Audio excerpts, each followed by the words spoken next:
Peace, mercy, and blessings of God be upon you. Humans are creatures that are distinguished by an incredible diversity in physical traits. There are tall and short, fat and thin, white and dark-skinned. Even facial features like the shape of the eyes, nose size, and hair type vary from one person to another, and even from society to society. Asians differ from Africans, and both differ entirely from Europeans. Standards of attractiveness also vary from person to person. What you find attractive might seem ordinary or less than ordinary to someone else. But despite these differences, we all, without exception, agree that children, regardless of their nationality, possess a special charm that's hard to resist. So why, I wonder, do people instinctively love small children more than adults? Welcome. But before we start, if you're new to the channel, don't forget to subscribe and hit the notification bell so you can get our videos as soon as they're released. Almost everyone, when they see a baby, feels an involuntary urge to care for it. You find yourself wanting to hold, pat, touch its hands, play with, and smile at the baby, even if the child isn't your own or your sibling, or even the child of a relative or friend. It could be a completely unfamiliar baby that you encounter by chance, while on a bus, for instance. This isn't necessarily because you're a kind and compassionate person. You might actually be a very grumpy and mean individual. But in front of this baby, you turn sweet and cute. This feeling exists in most humans, and at the same time, no one can explain the reason behind this specific attraction to babies. What makes it so that as these children grow, our attraction to them gradually decreases, until it may completely disappear at some point? This question puzzled humanity with no answer until the 1930s. At that time, the Austrian biologist Konrad Lorenz was very interested in studying animal behavior. He noticed during his studies that this attraction also occurs among animals themselves, and even between humans and small animals. This is evident in our attraction to small dogs, kittens, or even a small lion cub. You might see a little cub and feel an urge to pick it up, cuddle, and pat it, even though this lion, when it grows up, could easily eat you. Lorenz discovered that this feeling occurs because of certain physical traits common among most living creatures during their childhood phase, such as round eyes, small noses, chubby cheeks, tiny chins, large foreheads, and pudgy body. When these features combine in one body, they enchant human minds, making it impossible to resist them. Lorenz called this attraction baby schema. Although Lorenz was able to discover the factors that make us attracted to children and even received a Nobel Prize for this discovery, he couldn't pinpoint exactly how this happens biologically.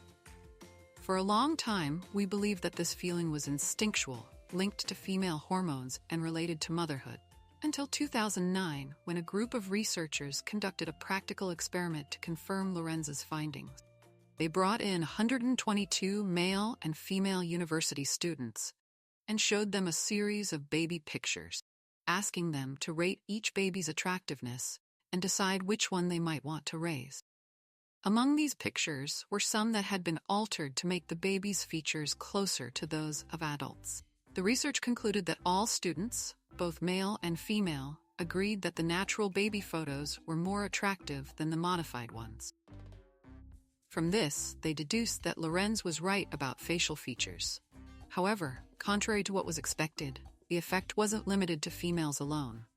For this reason, they gathered another group of volunteers, but this time they used a neuroimaging technique called magnetoencephalography, MET, which allows them to pinpoint brain activity down to the millisecond.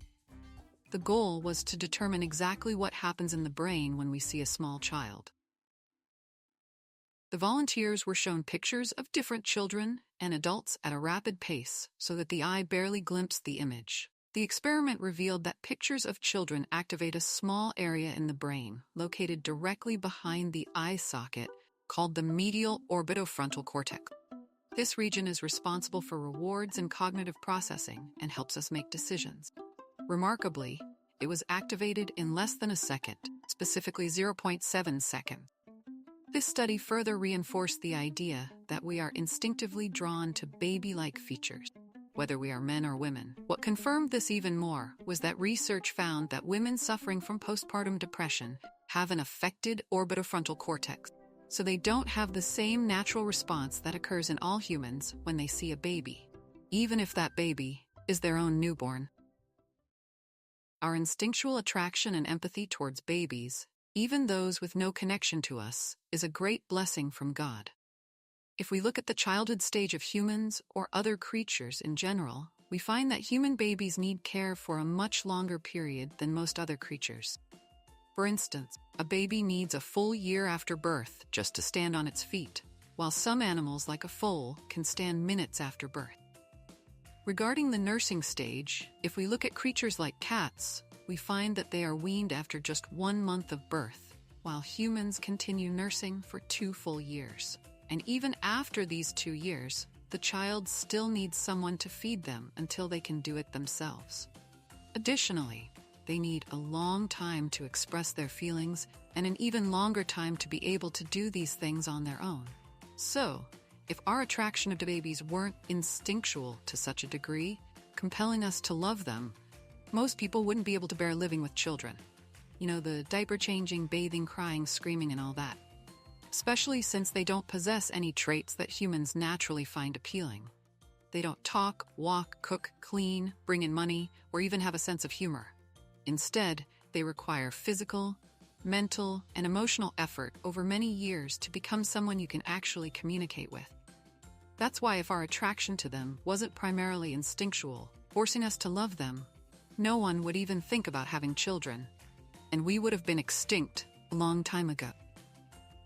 So imagine, by God's design, the relationship comes from far back. If children weren't cute, humans would have gone extinct.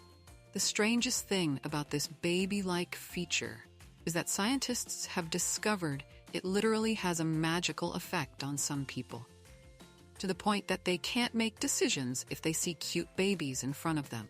What's more surprising is that this happens because the brain always tries to lessen the impact of this attraction on you, as if it's trying to free you from the spell they cast. So if you find yourself wanting to kiss a baby hard, or even say, "I want to eat you up" when you see a cute baby, know that this reaction is your brain's attempt to wake you up from its spell. Scientists described this effect in 2015 as cute aggression, a way your body tries to control the flood of positive emotions that occur when someone sees babies. The somewhat aggressive behaviors that come out when you see a baby are the driving force that makes people do anything to care for babies, not just stand around staring at their dark eyes or beautiful cheeks. It's worth mentioning that the effects of baby schema and the resulting cute aggression don't necessarily only happen with babies. Besides occurring between humans and some small animals, as we mentioned, research also shows that this effect can happen with inanimate objects. That's why we sometimes see a car and feel it's very cute. This can even happen with sharp objects, which are the opposite of cute. If we take a sharp object and shrink its size and round its edges, it will appear cute, like the knife in front of you. You might even feel a desire to keep it in a safe place, so it doesn't get lost or broken. And this isn't just idle talk. Many companies exploit this effect for commercial purposes. The first among them is animated films, where all the characters are designed based on the physical features of small children. Wide eyes, broad foreheads, large heads, slightly chubby bodies. This makes you unconsciously attracted to the characters, get attached to them, sympathize with them, and feel sorry for them. This way, they were able to turn cartoon characters into toys, dolls, and figurines that generate huge profits every day. This effect has even become a popular culture in Japan under the name kawaii. That's all. Who made it this far? All who did, you're the best. Give us a like before you leave so we can know how many of you made it to the end.